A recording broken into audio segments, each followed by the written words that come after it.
কয় নাতিন জামাই যদি আমার নাতিনের লগে আপনার বিয়া হয় তো আপনার নাতিন জামাই হইবেন?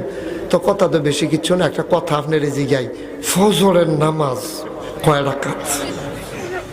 তে মনে মনে কয় গোসল করি না যে 1 সপ্তাহ হইব। আমারে কয় ফজরের নামাজ বলে কয় কি তারিখ কইয়া যা পড়লাম।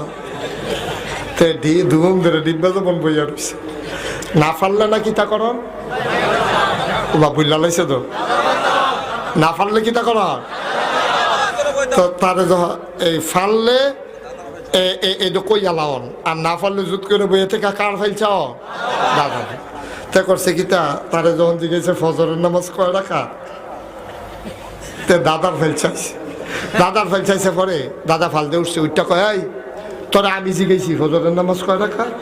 জিগাইছে হেবেটা তুই আমার লোকে কস কি হতি 4 রাকাত? তুই তো 4 রাকাত জানো, সে তো আমার কাছে কস করে তুই খেলিয়া তার কাছে না কইবি 4 রাকাত? কয় 4 রাকাত।